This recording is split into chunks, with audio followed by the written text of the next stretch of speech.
ये कहानी आशापुर नाम के एक छोटे से गांव की है। आशापुर गांव के लोग साधारण जीवन जीते थे। इस गांव में ज्यादातर किसान थे जो अपनी आजीविका के लिए बारिश पर निर्भर रहते थे। इसी गांव में रामू नाम का एक किसान रहता था।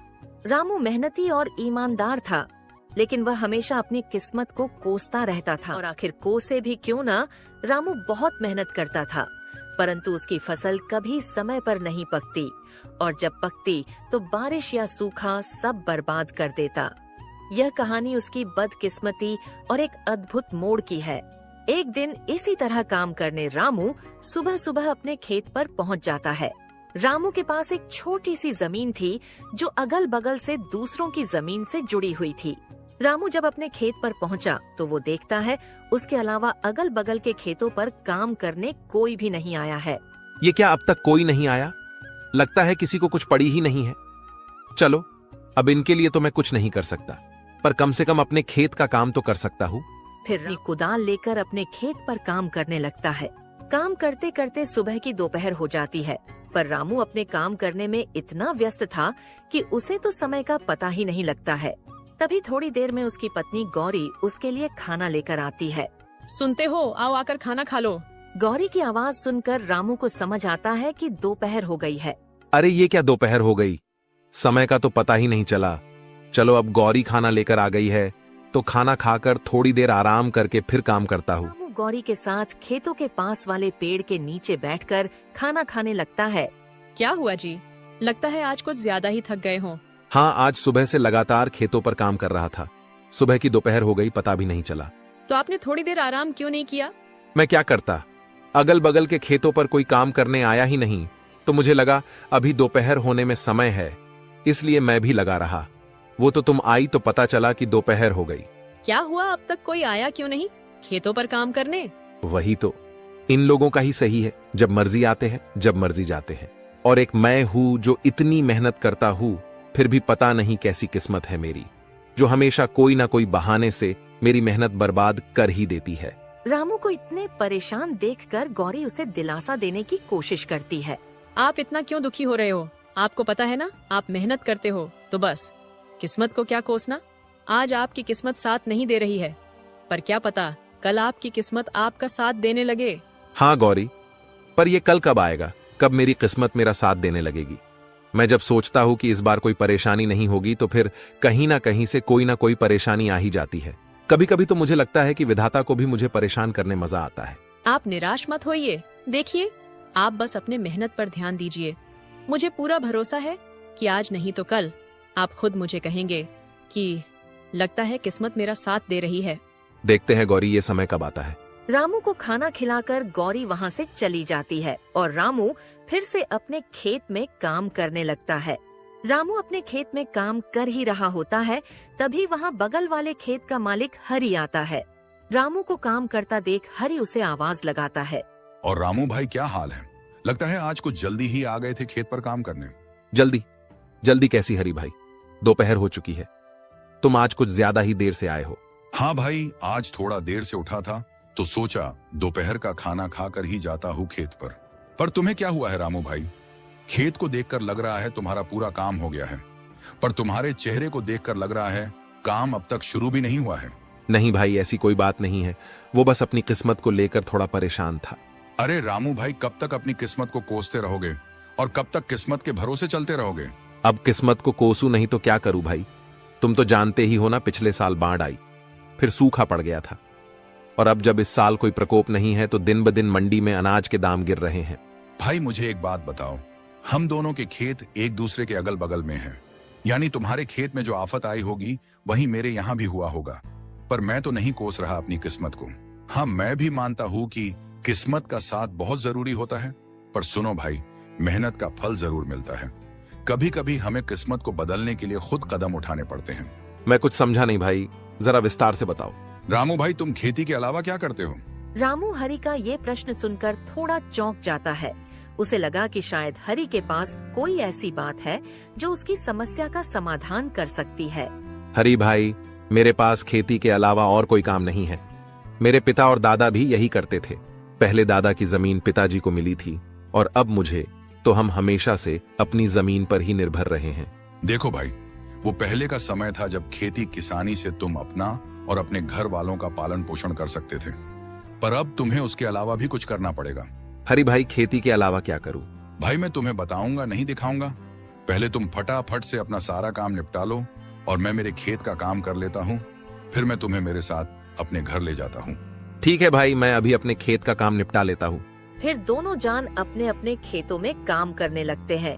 रामू ने अपने खेत का काम सुबह जल्दी आकर शुरू किया था, इसीलिए उसका काम जल्दी हो जाता है। रामू अपने खेत का काम करके हरि के खेत के पास जाकर खड़ा हो जाता है और हरि को काम करता देख मन ही मन सोचता है, हरि भाई की मदद कर देता हूँ ताकि उनके साथ उनके घर जाकर पता कर सकूं कि वो क्या दिखाना चाहते हैं। हरि भाई रुको, मैं आपकी मदद कर देता हूँ ताकि आपका भी काम जल्दी हो जाए।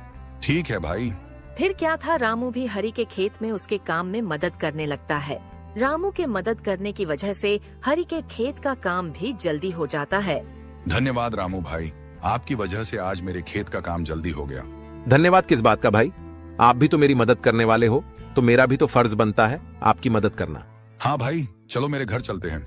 फिर दोनों जान वहाँ से हरि के घर की तरफ चले जाते हैं।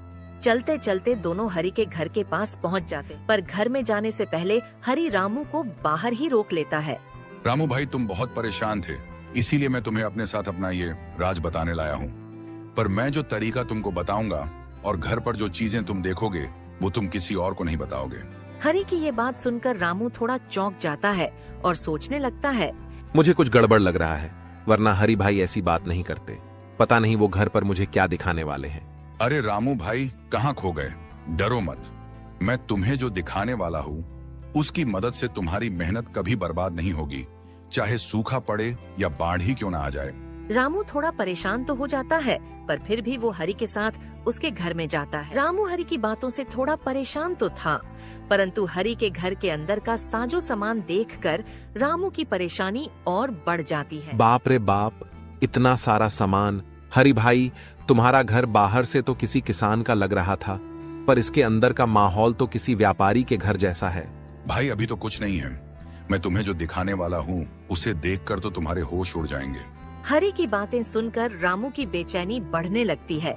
हरि भाई, तुम मुझे वो दिखा दो जो दिखाने लाए हो, क्योंकि तुम्हारी बातें सुन सुनकर अब मैं बेचैन होने लगा हूँ। ठीक है भाई, तुम यही रुको, मैं अभी वो सामान लाकर दिखाता हूँ। हरि वहाँ से अपने दूसरे कमरे में चला जाता है और रामू उसका वहीं रुककर इंतजार करने लगता है। थोड़ी देर में हरि अपने साथ एक गोनी लेकर आता है। हरि भाई, ये क्या लाए हो अपने साथ?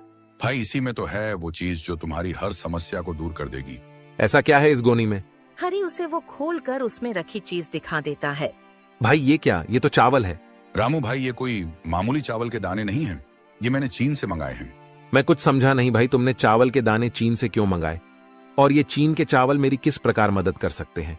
भाई मैंने जैसे कहा था, ये कोई मामूली चावल नहीं है। ये जो तुम मेरे घर पर साजो सामान देख रहे हो, सब इसके बदौलत ही आया है। मैं कुछ नहीं समझा भाई, ये कोई जादुई चावल है क्या? हाँ भाई, कुछ वैसा ही सोचो जैसे कि हर बार हमारी फसल किसी न किसी कारण से बर्बाद हो जाती है, तो मैं क्या करता हूँ, बची कुची फसल में इसे मिलाकर बेच देता हूँ। इससे मेरा बहुत मुनाफा होता है। रामू को इन चावल के दानों में कुछ गड़बड़ लग रहा था। हरि भाई, ये चावल के दाने हमारे चावल के दानों से अलग है थोड़े। हाँ भाई, क्योंकि ये चावल उगाए नहीं बनाए जाते हैं। यानी ये चावल नकली है? हाँ, कुछ ऐसा ही समझो। पर इसको अगर हम दूसरे चावल में मिला दें तो किसी को पता नहीं चलता है कि ये नकली चावल है, और इसे बेचकर मुनाफा भी तगड़ा होता है। भाई पर ये तो गलत है, ऐसे नकली चावल कोई व्यक्ति खाएगा तो उसकी तबीयत खराब हो सकती है। हाँ, तो उससे हमें क्या, हमें तो इसे बेचकर मुनाफा मिलेगा, हम उसमें खुश हैं। हम दूसरों की क्यों सोचें? जब हमारी फसल खराब हो जाती है, हमारे घर वाले भूखे मरते हैं, तो कोई पूछने आता है क्या? तो हम क्यों दूसरों की सोचकर अपना नुकसान कराएं? नहीं भाई, ये गलत है। मैं अपने फायदे के लिए किसी की जान से नहीं खेल सकता। भले ही मैं कितनी भी तकलीफ में क्यों ना रहूं, पर मैं किसी और के जान के साथ खिलवाड़ नहीं कर सकता।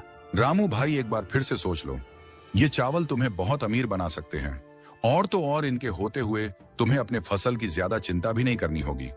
जितना भी हुआ बाकी का ये संभाल लेंगे। नहीं भाई, ये काम मुझसे नहीं हो सकता है, चाहे कितना भी फायदा क्यों ना हो। ठीक है भाई, जैसा तुमको सही लगे। हाँ भाई, चलो फिर मैं चलता हूँ।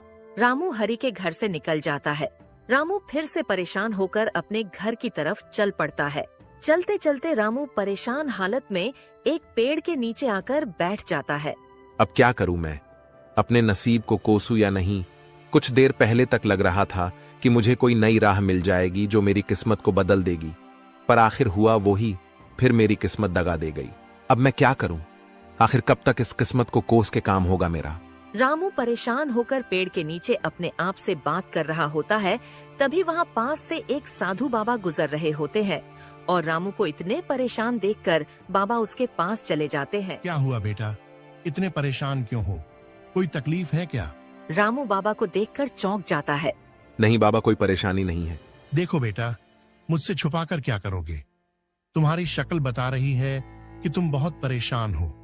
कोई तकलीफ है तो मुझे बताओ, शायद मैं तुम्हारी कोई मदद कर सकूं। बाबा की ये बात सुनकर रामू सोचने लगता है। इतना तो परेशान हूं और अब कोई रास्ता तो नजर नहीं आ रहा है।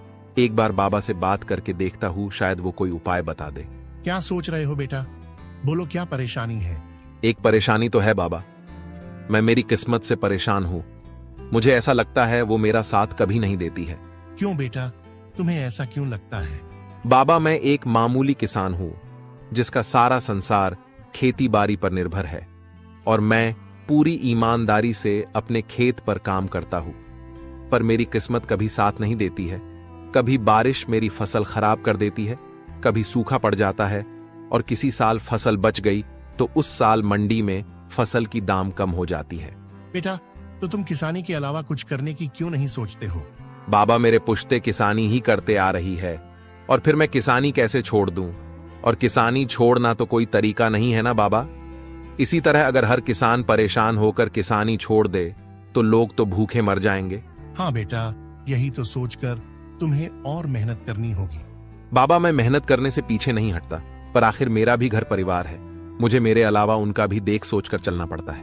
बेटा, तो जिस तरह तुम परेशान हो उसी तरह तुम्हारे साथ वाले किसान भी तो परेशान होंगे ना। तो तुम सारे मिलकर कोई उपाय ढूंढो। शायद सारे लोग मिलकर कुछ सोचे तो तुम सभी की समस्या दूर हो जाए। बाबा, मेरे अगल बगल वाले में से तो कुछ ने दूसरा रास्ता चुन भी लिया है, खेती से पैसे बनाने का। बेटा, तो तुम उनसे पूछो और उनका तरीका अपना कर देखो, शायद तुम्हारा भी काम बन जाए। नहीं बाबा, मैं वो रास्ता नहीं चुन सकता, मुझे वो सही नहीं लगा। क्यों बेटा, ऐसा क्या कर रहे हैं वो जो तुम्हें सही नहीं लग रहा है? बाबा की ये बात सुन रामू सोचता है। अब क्या करूं? बाबा को हरी भाई वाली बात बता दूं?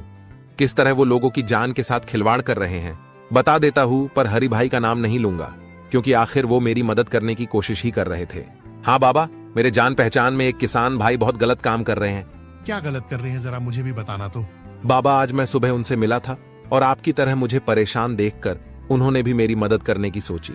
उनकी भी खेती का काम है जो हर साल मेरे तरह कुछ ना कुछ कारणों से खराब हो जाती थी, तो उन्होंने एक नया उपाय सोच लिया है बचे कुचे अनाज के साथ पैसे कमाने का।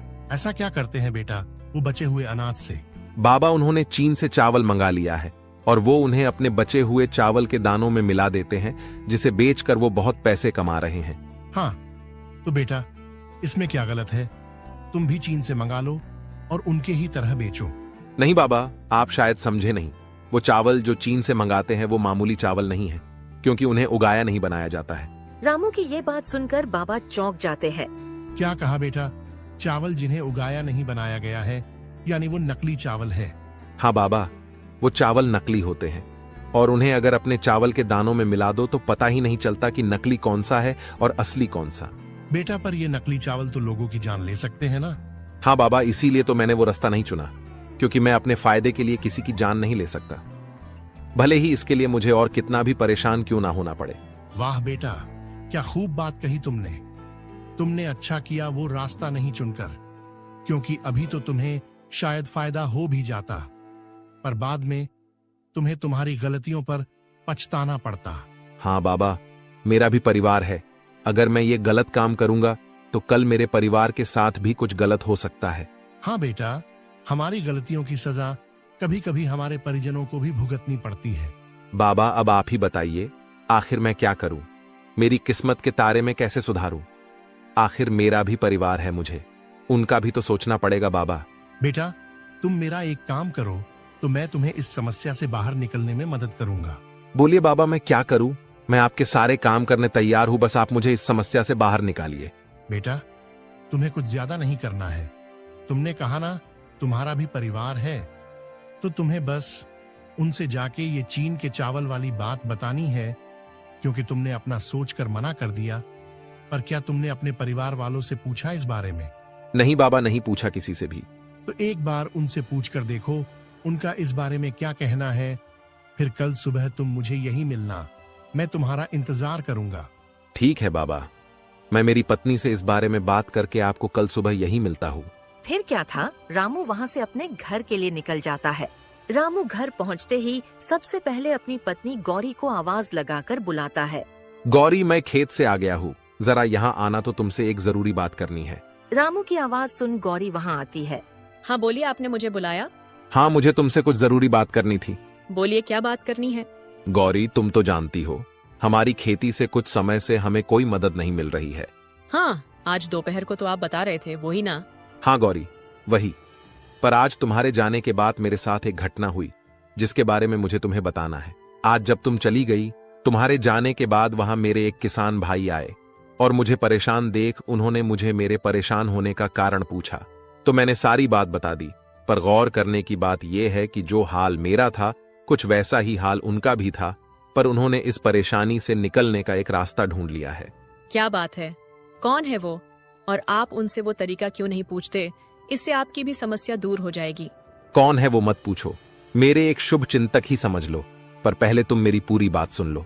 मैंने जब उनको अपनी समस्या बताई तो उन्होंने उससे निकलने का रास्ता तो बताया, पर वो रास्ता थोड़ा अटपटा है। अटपटा? ऐसा कैसा तरीका है, मुझे बताइए जरा, मैं भी तो सुनो। जैसे मेरी फसल कभी बारिश की वजह से खराब हो जाती थी तो कभी सूख जाती थी, वैसे ही उनकी भी हालत थी। पर अब वो चीन से चावल मंगाते हैं। क्या कहा? चीन से चावल? हाँ गौरी, वो चीन से चावल मंगाते हैं और फिर उनको अपने पास बचे हुए चावल के दानों में मिला देते हैं और बाजार में बेचते हैं। इससे उन्हें बहुत फायदा होता है और किसी को नहीं समझता कि असली कौन सा है और नकली कौन सा। रामू की ये बात सुनकर गौरी थोड़ा आश्चर्य में पड़ जाती है। मैं कुछ समझी नहीं, असली चावल नकली चावल? हाँ गौरी, चीन से लाए हुए चावल नकली चावल होते हैं। उन्हें उगाया नहीं बनाया जाता है और वो काफी सस्ते मिलते हैं। उन्हें सस्ते में लाओ और अच्छा मुनाफा कमाओ। पर नकली चावल तो खाने में जानलेवा साबित हो सकते हैं, तो ये तो बहुत गलत बात है, अपने मुनाफे के लिए किसी की जान लेना। हाँ, मुझे भी ये गलत लगा तो सोचा एक बार तुम्हारी भी राय लेकर देख लेता हूँ, क्योंकि मेरी इस परेशानी से तुम भी तो परेशान हो और सिर्फ मेरे मना करने से अच्छा है एक बार तुम्हारी भी राय लेना मुझे सही लगा। नहीं जी, हम एक बार के लिए भूखे सो जाएंगे, पर किसी के साथ ऐसा धोखा करके पैसे कमाना बहुत गलत होगा। आज हम चैन से सो जाएंगे, पर कल उन गलतियों का भुगतान हमें किसी न किसी तरह चुकाना ही पड़ेगा। गौरी की ऐसी बातें सुनकर रामू बहुत भावुक हो जाता है। वाह गौरी, मुझे आज तुम पर बहुत नाज हो रहा है, क्योंकि तुम भी बिल्कुल मेरी तरह सोच रही हो। चलिए ये सब बातें छोड़िए, इन गलत बातों को अपने ऊपर हावी मत होने देना। आप और मेहनत कीजिए, देखना बहुत जल्द आपको कामयाबी मिलेगी। फिर क्या था, गौरी की ऐसी बातों ने रामू का हौसला और बढ़ा दिया था। फिर अगली सुबह रामू बाबा से मिलने अपने घर से निकलता है। रामू जब वहाँ पहुँचता है तो बाबा वहाँ नहीं होते हैं और बाबा को वहाँ नहीं पाकर वो थोड़ा मायूस हो जाता है। ये क्या, बाबा तो यहाँ नहीं है? अब क्या, कहाँ से मिलेगा मुझे मेरी परेशानी का हल? रामू अभी अपने आप से बातें कर ही रहा होता है, तभी बाबा अचानक से प्रकट हो जाते हैं। आ गए बेटा तुम। बाबा को अचानक से प्रकट होता देखकर रामू थोड़ा डर जाता है और अपने मन में सोचने लगता है, बाप रे बाप, ये तो कोई मायावी बाबा लग रहे हैं। अभी के लिए मेरा यहाँ से निकलना ही सही रहेगा। अरे बच्चा, डरो मत, ये तो मेरी एक छोटी सी शक्ति है, मैं कोई मायावी नहीं हूँ। नहीं बाबा, मैं डरा नहीं था, बस थोड़ा चौंक गया था। बोलो बेटा, क्या तुमने वो काम किया जो मैंने तुमसे कहा था? हाँ बाबा, मैंने मेरे पत्नी से उन चीन के चावल के बारे में बात की और उसे ये भी बताया कि इनसे हमें बहुत फायदा होगा, पर उसकी सोच पूरी मेरी तरह है। उसने भी ये गलत काम करने से मना कर दिया। उसने तो ये तक कहा कि हम एक समय पर भूखे रह सकते हैं, पर किसी के साथ इस तरह धोखा करके पैसे नहीं कमा सकते। रामू की ये सारी बातें सुनकर बाबा बहुत प्रसन्न होते हैं। ये तो बहुत अच्छी बात है बेटा कि तुम्हारी घर वाली की सोच बिल्कुल तुम्हारी तरह है। बाबा, अब आप मुझे कोई तरीका बताइए जिससे मेरी समस्याएं दूर हो सके। हाँ बेटा, रुको, मैं तुम्हारे लिए कुछ लाया हूँ जिससे तुम्हारी सारी समस्याएं दूर हो जाएंगी। बाबा फिर उसे एक पोटली देते हैं। बाबा, इस पोटली में क्या है? बेटा, इस पोटली में जादुई मिट्टी है। तुम बस इस मिट्टी को ले जाकर अपने खेत में छिड़क देना और फिर उसके बाद अपने अनाज के बीजों को छिड़क देना। फिर कमाल देखना। पर एक बात याद रखना, मिट्टी कम कम छिड़कना, और जब पोटली की मिट्टी खत्म होने वाली हो तो अपने खेत की मिट्टी इसमें मिला देना। इस पोटली को कभी खाली मत होने देना। ठीक है बाबा, मैं आपकी सारी बातों को याद रखूंगा। ठीक है तो बाबा, मैं चलता हूँ। रामू फटाफट से जाकर अपने खेत में मिट्टी छिड़क देता है। चलो, अब मिट्टी तो छिड़क दिया, अब फटाफट से बीजों को भी छिड़क देता हूँ। रामू सारे खेत में जल्दी जल्दी बीज छिड़क देता है। चलो, बाबा के कहे अनुसार मिट्टी भी छिड़क दी और बीज भी। चलो, अब घर चलता हूँ। कल सुबह जल्दी आकर एक बार खेत का जायजा ले लूंगा और जादुई मिट्टी का कमाल भी देख लूंगा। फिर अगली सुबह रामू सुबह सुबह अपने खेत पर पहुंच जाता है और अपने खेत की हालत देखकर चौंक जाता है। उसका खेत पूरा हरा भरा हो चुका था। उसे अपने आंखों पर यकीन नहीं हो रहा था। आखिर बाबा की बात सही हो गई। अब इस जादुई मिट्टी से मेरी सारी परेशानियां दूर हो जाएंगी और आखिर गौरी की बात भी सही हो गई। अब किस्मत भी मेरा साथ देगी।